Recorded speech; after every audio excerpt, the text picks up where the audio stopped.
It is time for Tech Tuesday. One of the biggest video game launches of the year is now just a few days away, and critics are already raving over it. Plus, an alternative to TV. Projectors are growing in popularity, and LG is taking the technology to the next level. Joining us live to break down all those headlines and more is our tech expert, Greg Nibbler. Good morning, Greg.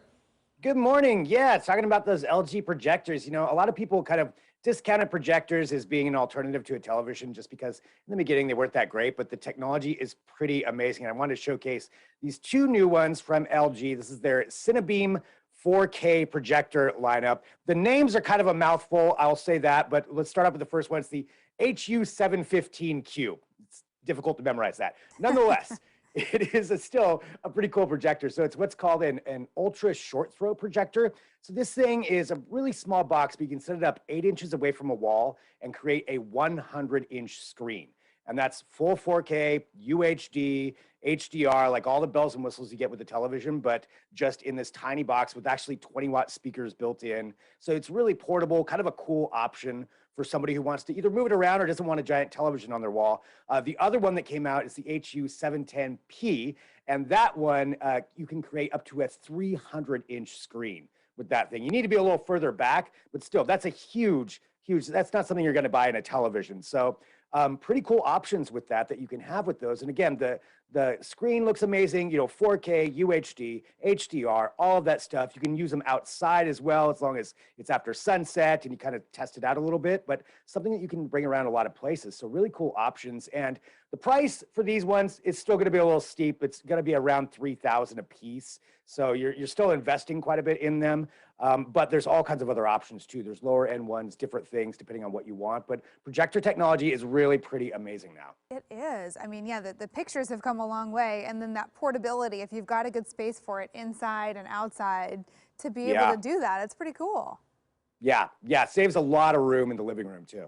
Yeah, I have one question about that. I don't know if you know this, but can you Bluetooth the audio? I mean, if you've got this huge screen, I know you said that they have speakers like within the projectors, but can you, can you Bluetooth it to your own system? You can, and so they've got that capability, and there's all kinds of other inputs. Each one's got a different amount, but HDMI inputs, so you can run sound out to pretty much anything you want and actually set it up for surround sound just based off of that projector. So yeah, lots of options. That's really cool. Great. Okay, so so video gamers will know what we're talking about here. A lot of people really excited for Horizon Forbidden West releasing this Friday. I guess it's already being called just one of the best gaming sequels ever. Yeah, it looks pretty amazing. So this is a sequel to Horizon Zero Dawn, which came out in 2017. And to just describe what this game is about, it sounds pretty ridiculous, but it's a video game. So it's basically a post-apocalyptic Western United States where there are dinosaurs that are robots. That's kind of what it is. Oh, okay. So, right? Yeah, just real simple plot.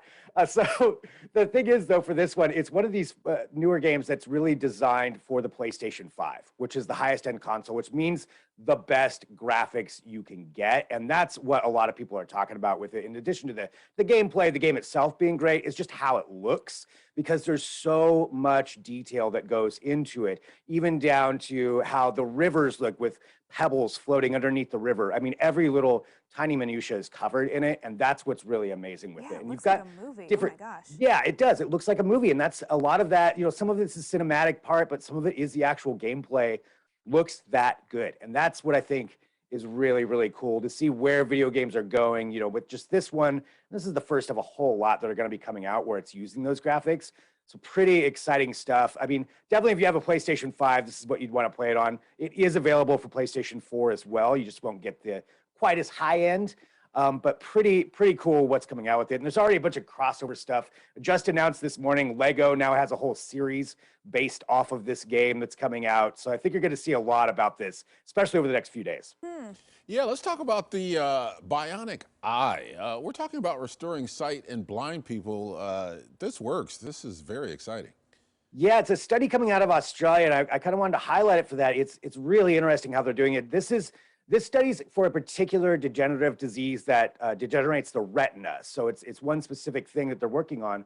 But the way the tech works is they actually have a sensor that they implant behind the retina in a person's eye. And then this pairs up with the rest of the tech. So you've got a set of glasses with a camera on it that goes to a processor that then sends a wireless signal to the implant, and then the brain is able to reinterpret that into actual sight. And they've been testing this for a couple of years right now, and they said that people are able to start recognizing, their family members. They're able to see, signposts and light posts. So it's not full sight yet, but it's still an incredible amount, going from almost basically zero to being able to do all that. And this is just the early studies, and the FDA here in America just approved it for basically a fast track as a breakthrough product, which means they're going to help them get all the testing done a lot quicker than it would normally be to get through that process for approval for more testing. So it's just, the promising signs of it are really, really cool. And there's some other companies working on this too. But yeah, a bionic eye, restoring eyesight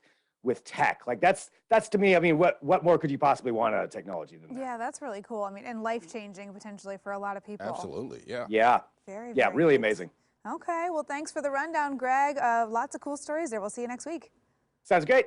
All right, and for the latest tech tidbits anytime, be sure to follow Greg on Twitter. He is @GregNibbler.